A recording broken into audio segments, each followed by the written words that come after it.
Is your city currently a buyer's market or a seller's market? That's a really important question to answer here in August 2021. If you're a prospective home buyer, investor, or seller, you want to understand what the dynamics are in your city and how they compare to the rest of the country. So what I'm going to do in this video is give you guys some key data, some key insights, fresh off the presses from Realtor.com. We're going to cover the 100 largest metro areas in America and look at how inventory and listings have changed year over year. Quite simply, some cities are still a huge seller's market. Inventory is very tight. Other cities, though, are turning into big buyer's markets, actually. And there's one city in particular which is on the doorstep of a housing crash. The second thing I'm going to do in this video is show you why you need to be following that city and caring about that city that's on the doorstep of a housing crash, because it will be the leader, the predictor, the bellwether of what's going to happen in the U.S. housing market everywhere else. So even if you don't live in the city, the one city that's on the doorstep of a crash, you need to be paying attention to it, because when that crash hits that city, it's coming for your city next, just in the next 3 to 6 months. All right, guys, let's get into the data on this one. I know a lot of you prospective home buyers, prospective investors, prospective sellers, you're going to want this data, so let's get into it.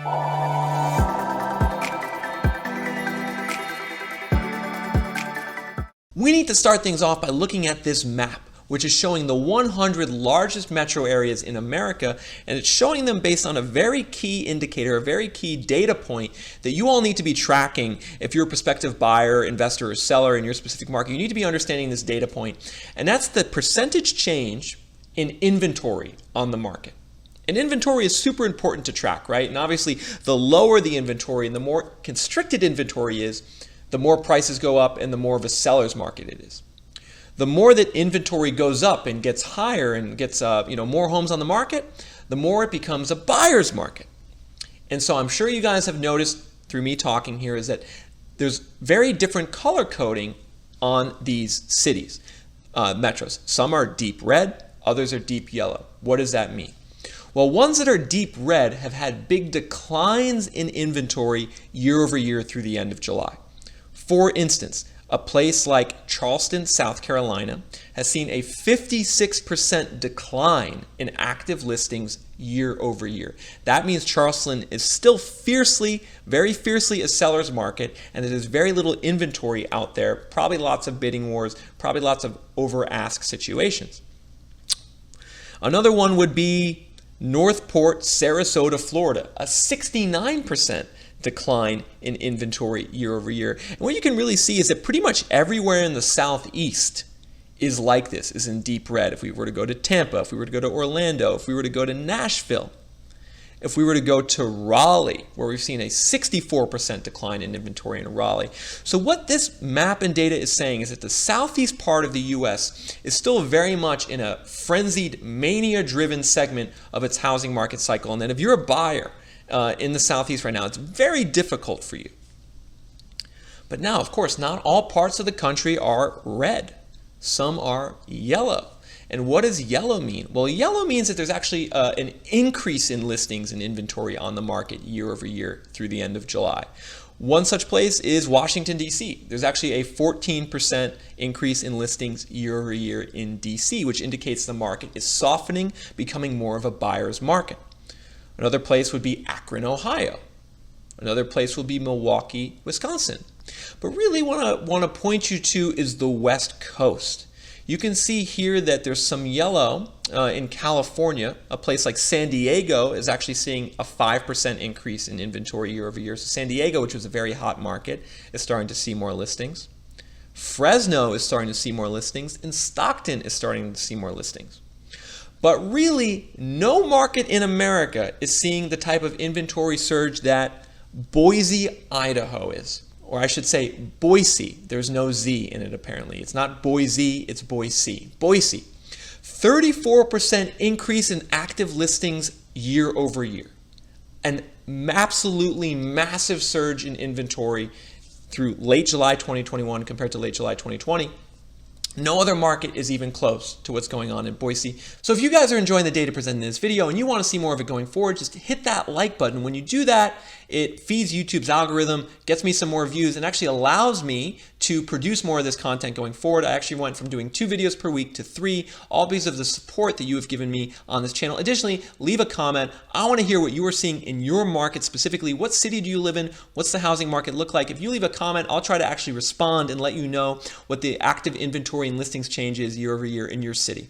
All right, guys, let's get back to it. Now, you probably noticed on that map that there was a lot more red than there was yellow. And that means that more broadly, most markets across the US are actually in an inventory reduction or decline year over year. So most markets have become more of a seller's market over the last year. In fact, the average metro in the US has seen a 25% decline in listings year over year. And what do those big reductions in inventory mean? Well, it means that prices are still going up across the US in most places. And not only are they going up, they're going up very, very fast. In fact, faster than they ever have gone up on a month-to-month basis. I think a lot of people actually aren't realizing this, that the US housing market right now is in uncharted territory with how fast home prices are growing.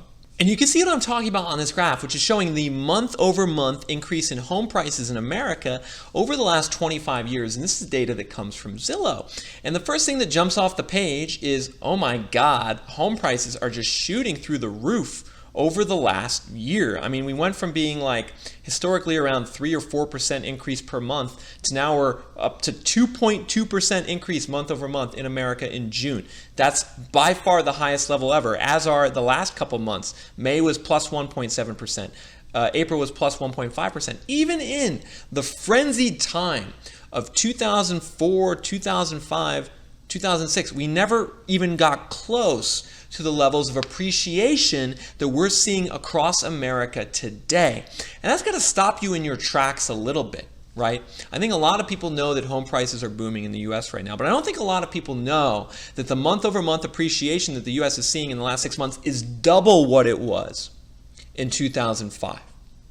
Now, why is it double what it was? Well, as I said, active inventory, when active inventory declines so much, you're going to see a big uptick in prices. And even though inventory was low in these periods in 04, 05, it still wasn't quite as low as it is over the last 6 months. And that's one of the reasons why you're seeing prices go up so much in America to plus 2.2% month over month. I mean, that's wild. That's what a lot of metros would do year over year in normal times, but now the US is doing that in a month.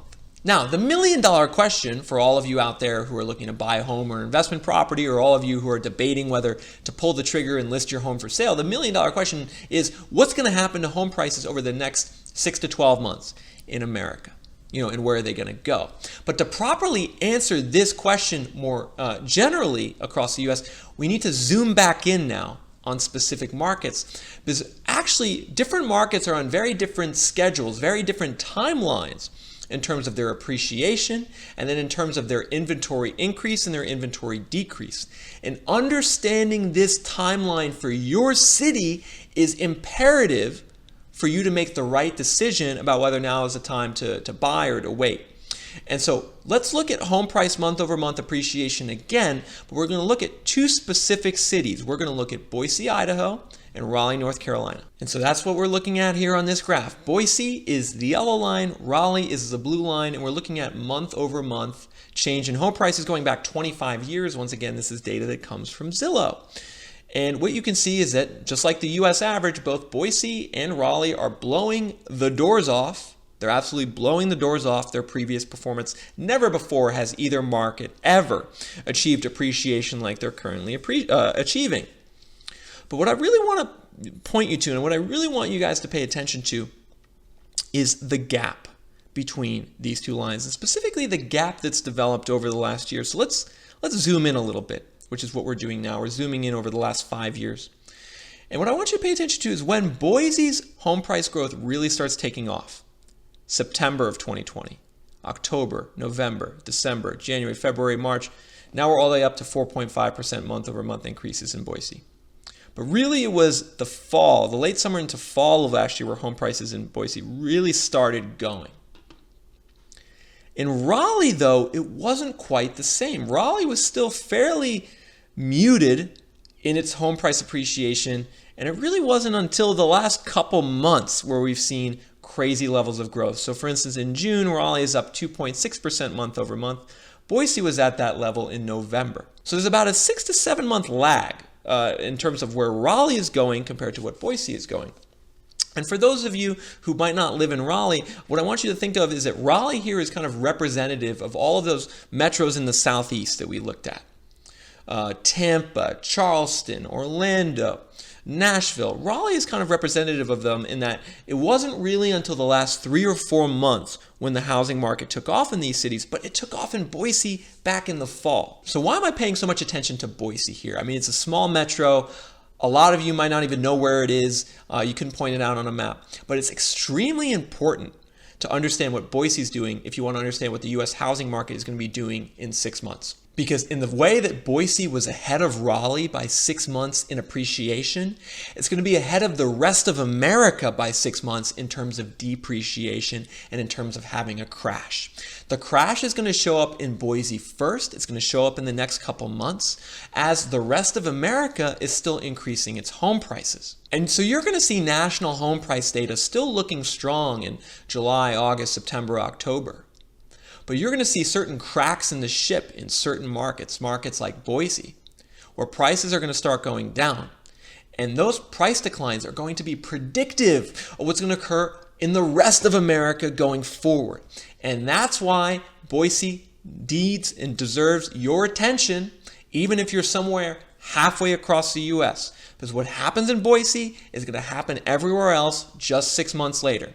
If you want more proof, let's take a look at inventory. So what we're looking at on this graph is the year-over-year change in active inventory in Boise, the yellow line, in Raleigh, the blue line, over the last couple years. What I really want to point you to is the decline in inventory that Boise had starting in the summer of last year, but really, in the late summer into the fall, when by, let's just say, November in Boise, inventory was down by 75% year over year, which is absolutely crazy. Since then, inventory flatlined, and then in Boise, it has shot up like a rocket.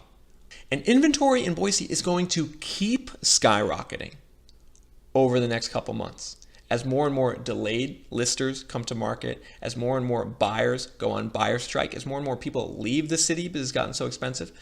Inventory is going to keep going up, keep going up, keep going up, and eventually prices are going to go down.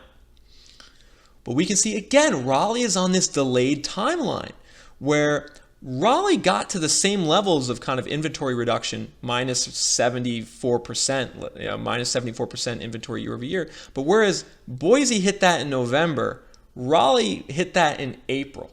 So again, there's a 5-6 month lag in how inventory is behaving in Raleigh compared to how it's behaving in Boise.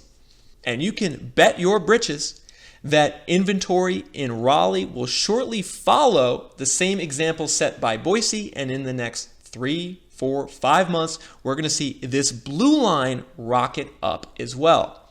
And I want you all to remember this, particularly if you're in a southeast market right now that's really, really tight and really, really a seller's market. If you're in Raleigh or Charleston or Nashville or Tampa and Miami and you're really feeling the squeeze, and you're feeling like things are hopeless and like there's never going to be more inventory and that there's just so many people moving to this city and that the housing market will never get better, just think about Boise. Think about what happened in Boise, which, by the way, is actually the #1 job growth and #1 migration metro in America. That's right. Boise grows jobs and it grows inward migration more than any other city in the U.S., and despite all of that inward demand, inventory is taking off like a rocket. So here's where the rubber meets the road in trying to understand how this is going to convert into a housing crash, is that when home prices go up really, really fast, like the 2% per month in the US more broadly that we looked at, or the 3% in Raleigh or the 4% in Boise, when they go up that fast, they are pricing people out of the market. More and more people are saying, hell no, I'm not buying a home right now. More and more people in certain cities are saying, I'm out, I'm moving to other cities. And it's naturally going to reduce the demand for homes. And as you reduce the demand for homes at sky-high prices relative to wages, that creates downside and prices will go down. And if you find yourself skeptical of this for some reason, because I think a lot of you are skeptical that home prices are going to come down, I think it's like somehow etched into the DNA of us as Americans that the housing market is robust and it can't go down and it's only gone down once before in history and it's not going to go down again. If you find yourself kind of with that attitude, which I get, just the thing to remember is think about that graph I showed earlier with month over month home price growth in America, going up to 2.2% month over month in June 2021. Never before has it even been close to that level. The only other time in history it was ever close was 04, 05, 06, and prices came crashing down. The point being, when prices escalate and appreciate well above wages and well above economic expansion, it creates instability in the housing market and it creates downside for prices. And eventually, prices are going to go down to meet the level dictated by wages and jobs in the economy. A lot of people refuse to accept this. A lot of people continue coming up with this time is different excuses. They say, oh, inflation this time is different and thus home prices are going to go up. They say, oh, this time we don't have subprime mortgages, so home prices are going to keep going up. All of that is garbage. The thing that matters is the relationship between prices, wages, and jobs. And what that is pointing to is big downside in the housing market. It's going to happen in Boise first. It's going to happen in a place like Austin second. It's going to happen in the Southeast probably a little bit after that. But what I want you all to do is to stay on top of this data. I mean, I'm going to put out this data for you. But if you want to look at this yourself, go to Realtor.com, which is where I downloaded all this data. And you can look at this for yourself, not only for your city, but for your zip code. And you should be tracking in your zip code. How is active inventory changing month over month or even week over week? How are home prices and listing prices changing? This will help inform you about what you need to do if you're a buyer, investor, or seller. So guys, I really enjoyed putting this data together. I think it's fascinating to look at the data on these markets month by month, week by week. This is exactly the type of analysis that you're going to need to do if you're a potential buyer, investor, or seller trying to make the right decision and trying to time the market and decide if now is the right time for you to pull the trigger. So if you really did enjoy this content and you want to see more of it going forward, make sure you're subscribed. I come out with 3 of these videos per week, and amazingly, only about 20% of my views come from subscribers. So I'd like to get that number up. I would love for you to subscribe to the channel. Additionally, if you really like this content and you want to support this channel financially, think about joining and becoming a member. The cost is $5 a month. You would support me financially, you would support the channel financially, and in addition, you would get some really cool perks. I have an exclusive members-only community board where I post graphs and data that I don't show to anyone else, only to channel members. Additionally, channel members help pick the videos that I cover on this channel. I put up polls for channel members only, and you can help decide what content I'm going to cover in future videos. So if that's interesting to you, hit the join button. If not, that's okay as well. Until next time, this is Nick from Reventure Consulting signing off.